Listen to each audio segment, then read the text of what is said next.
More than 300 years ago, the first pioneers crossed the oceans to a new world. A promise called them. The promise of a land where a man could build his own house, farm his own acres, raise his children in freedom. They carved from the wilderness an empire of agriculture and industry. They set for themselves new and higher standards of living. And yet, in one of the great river valleys of America, something went wrong.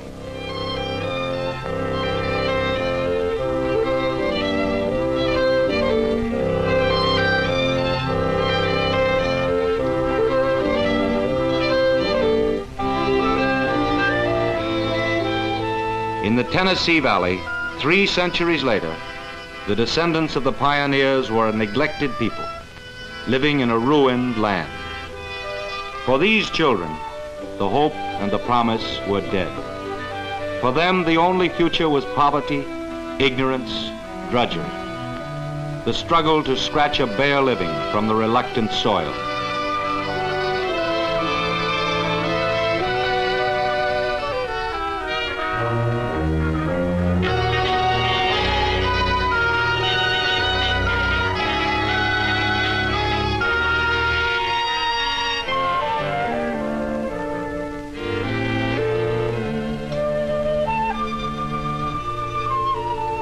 Even the older men had forgotten that the valley had once been bright with promise and with hope.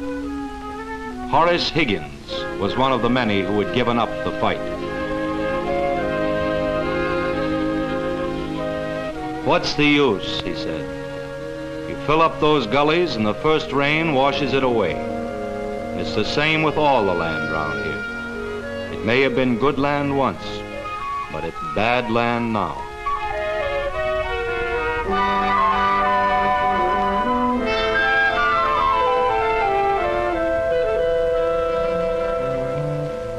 Bad land, hopeless land? Henry Clark wondered. Erosion, the scientists call it, the eating away of the soil, a destruction which began innocently when the early settlers cut down the forests, when the farmers, out of ignorance, plowed straight furrows down the hillsides.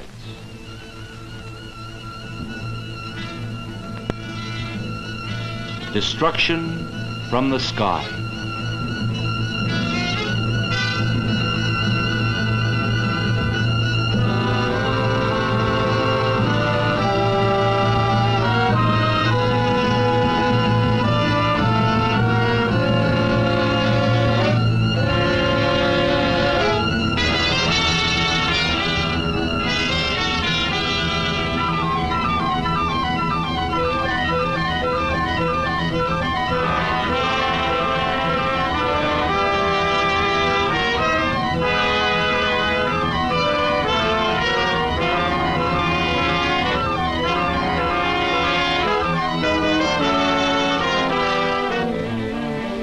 This is the way it was, year after year, in a forgotten part of the United States. This was the havoc caused by greed and neglect, and men working alone and unaided against the forces of nature. Farms, towns, industries smashed, hundreds drowned, thousands made homeless. The energies of the river running to waste, the energies of the people, too. Henry Clark's trouble was the trouble of 3 million Americans in the Tennessee Valley. It became the direct concern of 130 million Americans in the 48 states, a challenge to democracy and its ability to care for its own. The valley of the Tennessee River lies in the southeastern United States. It covers an area of 40,000 square miles, nearly as large as England. It was a problem of reconstruction, reconstruction of land, reconstruction of people. Democracy met the test. It found the men to supervise the job.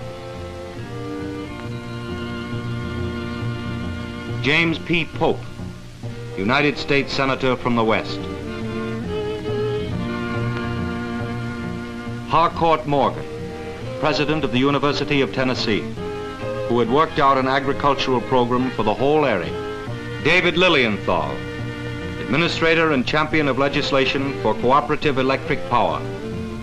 George Norris, a great American statesman, who long had dreamed of regional planning, of setting up a national experiment in one region which could serve as a yardstick for every region. This was the plan, to chain the river through a series of giant dams, checking the floods. To open it to navigation from its mouth to its headwaters.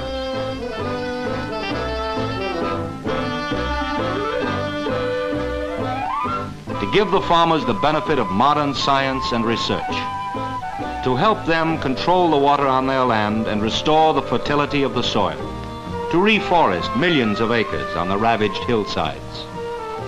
To exploit the mineral resources of the area. To use the electric power generated by the dams to develop and rehabilitate industry in the cities.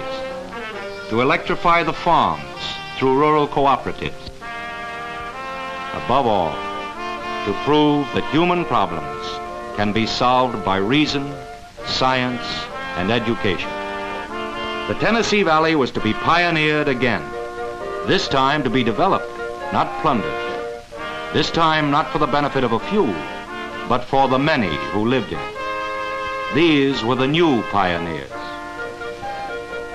The architects, the research chemists, the agricultural experts, the power men, the designers of hydroelectric dams. Their method was to control nature not by defying her, as in the wasteful past, but by understanding her and harnessing her in the service of humanity.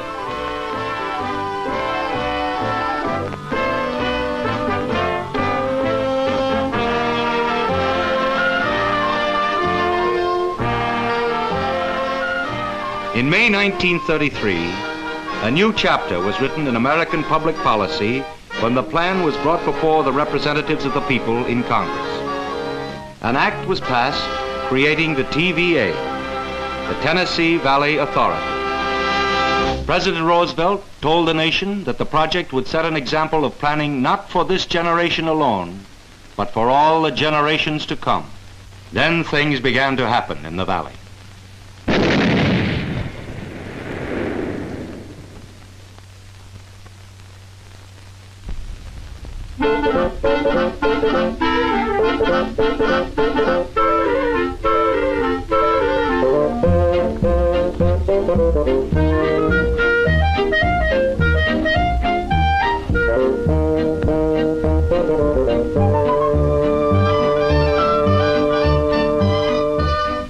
To many of the valley people, the plan was an intrusion.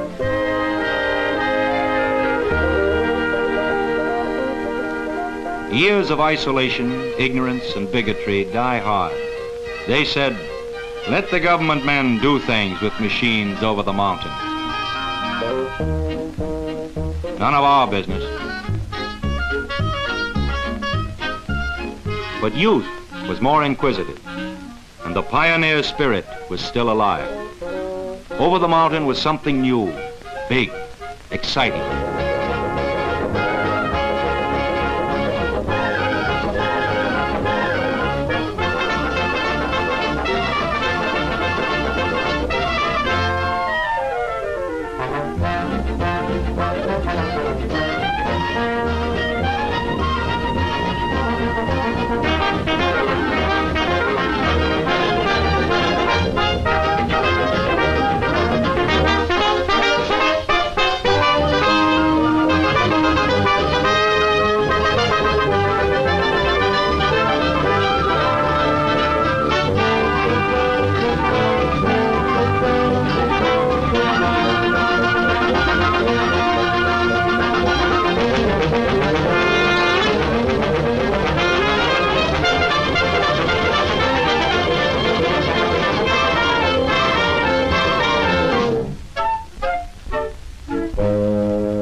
The dam builders, 200,000 of them in all, 4,000 on this one project.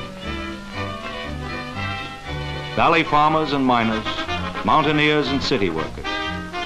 To them, this was more than a job. They had a stake in what they were doing. They were building for themselves and for their children, for the future of the valley.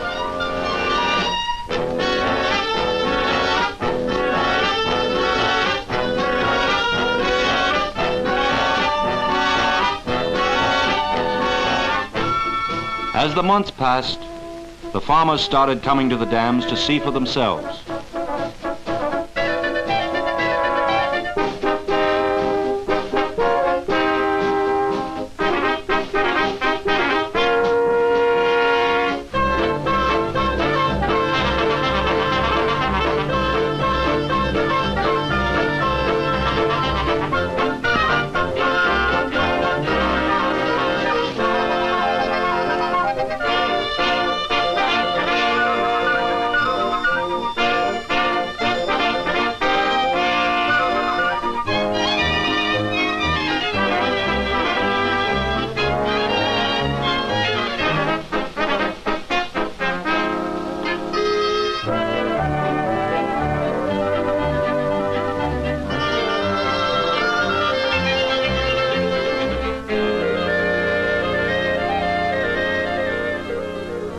They were impressed by the magnitude of the work, but even the open-minded ones, like Henry Clark, couldn't understand at first just what it all had to do with them.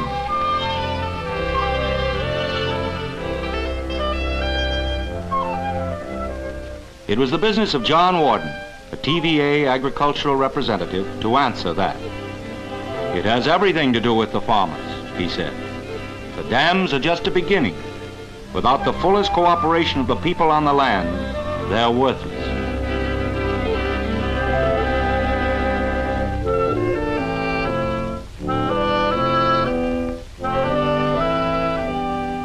There were small meetings up and down the valley. John Warden told the farmers, 10 inches of topsoil supports all the life on earth. Every drop of rain that falls on your fields carries away a bit of this soil. Every time it rains, the gullies, the scars on your fields, grow deeper and wider. Every year, the precious topsoil goes faster. The undersoil is hard and sterile. The water which should have soaked into your land runs off, uselessly. Your topsoil travels with it, uselessly, down to the delta of the river. Millions of tons of good farming soil, lost forever, blowing away with the wind. All this waste isn't necessary. It can be stopped. Your land can be saved if we work together. You've seen the dams, but they're only part of the plan. The rest of it is up to you. If we're to succeed, all of us, you must learn to stop the erosion of your own land.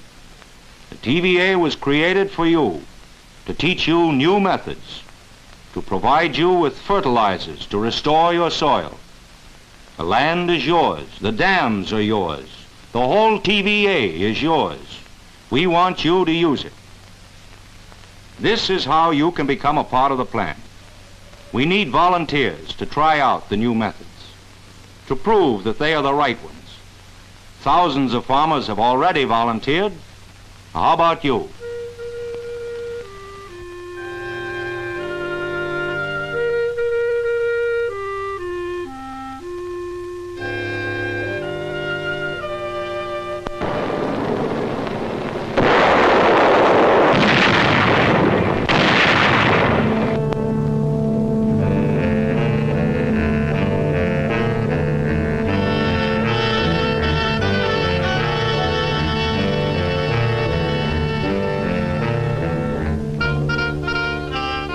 It isn't easy for men bound by habit and tradition to change their whole way of thinking.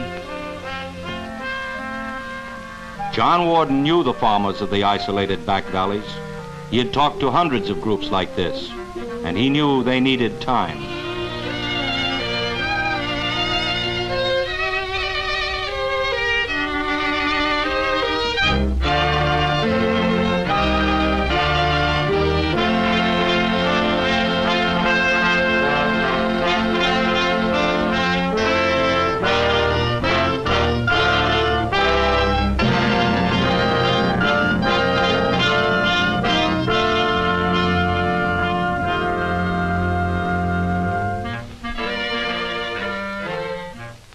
signing with the TVA, Henry Clark became what was called a test demonstration farmer.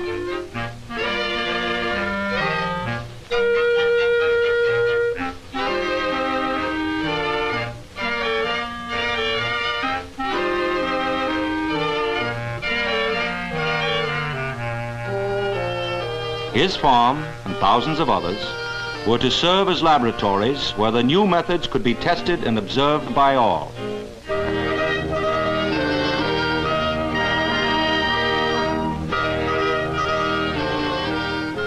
Using a terracer made available by the TVA, John Warden showed Henry the principles of contour farming.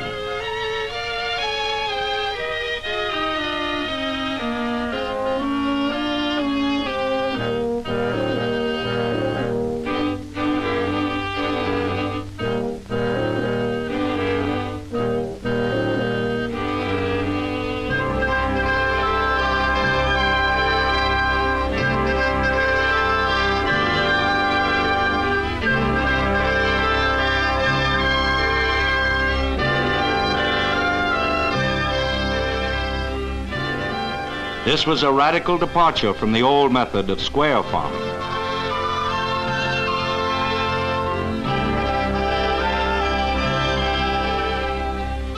Plowing by contour, Henry learned to follow the curve of the land.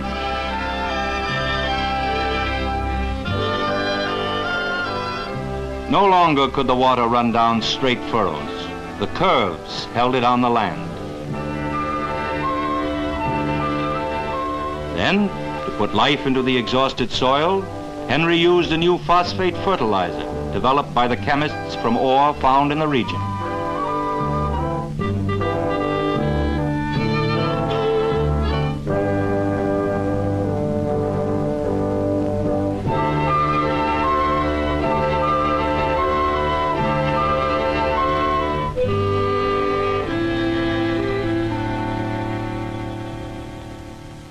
The first season, Henry's chief crop was clover. This was to provide the soil with nitrogen and revitalize the land. But it wasn't a cash crop. Henry had been warned. Still, when he made up his accounts at the end of the year, he couldn't help but feel, well, he'd sort of set his heart on that new tract. This was the crucial period, the first season. The TVA men had known it would be. They were sure of their equipment and methods, but human minds and emotions were another thing. It was a hard decision for Henry Clark whether he should go on. But he was the descendant of pioneers, of men who had taken a chance, and who had known that their salvation lay in cooperation. The old spirit of the pioneers was reawakened. The dam builders, the farmers, the machines, began to work as one.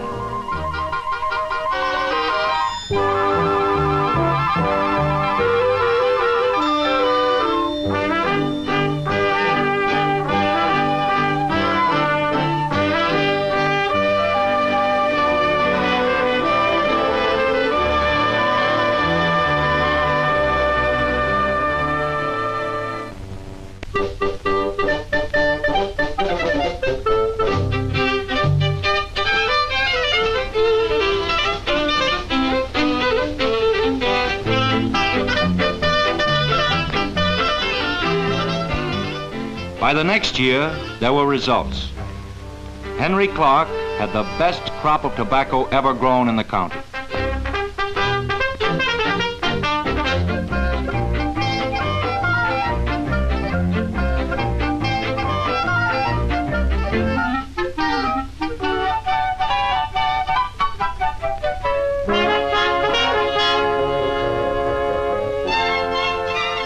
He was sending substantial quantities of food to market and giving his neighbors plenty of food for thought. They came to see the new fertilizer, the new methods, and the student became a teacher. In the Tennessee Valley that year, 30,000 other demonstration farmers became teachers too. For the next year's harvest, Henry and his neighbors had a threshing machine, especially designed by the TVA experts for this valley. Each group of farmers had a machine. Each farmer had an equal right to its use. No longer was it one man alone against the drought and the flood. For the first time, they were acting together, cooperatively, for a common purpose. And even more important, a change was beginning to come into their thinking. For the first time, they were thinking in terms of each other, what they could accomplish together by working together. With new machinery, new methods, with a definite plan to follow, a plan that embraced them all, the farmers worked and the land responded.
When Horace Higgins saw Henry riding his new tractor, he began to understand the real meaning of TVA, that the individual, through cooperation with his fellows, becomes a more important individual. As John Warden says, when you develop people, you have something permanent.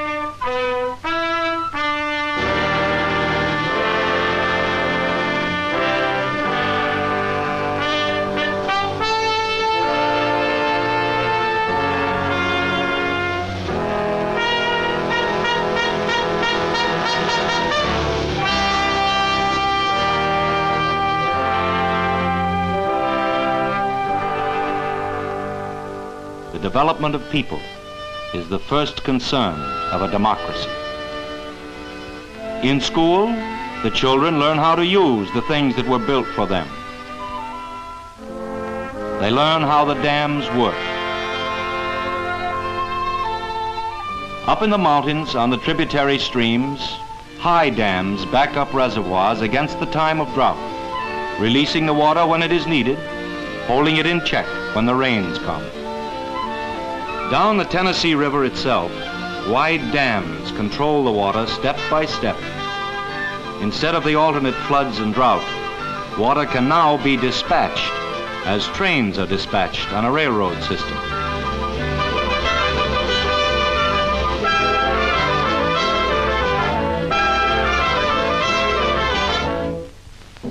These are the symbols of a nation's constructive energy.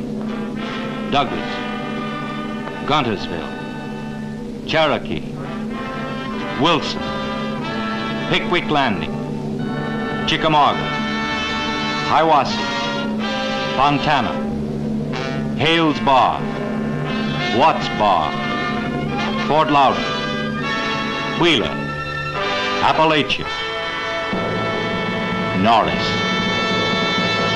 Built for and owned by the people of the United States.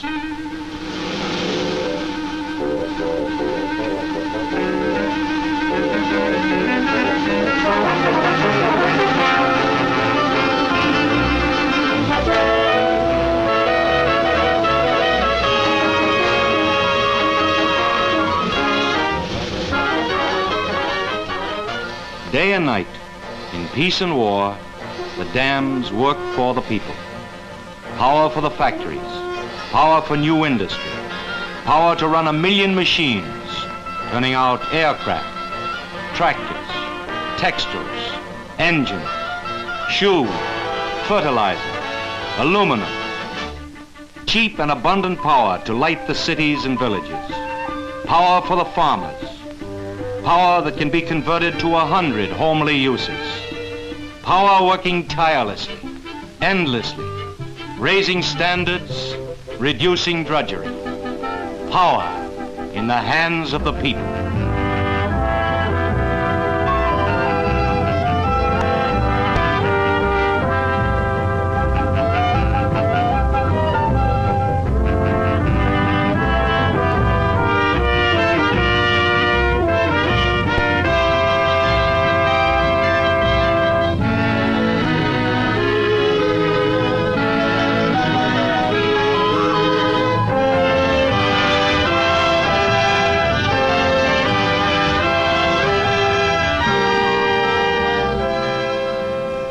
The children of the Tennessee Valley have recaptured the hope of their grandfathers. They have learned that the TVA is indeed a yardstick, a measure of what men can build in peace, a measure of the stature of a new and better world, a world with dignity, and work, and hope for all, a world a child can walk into.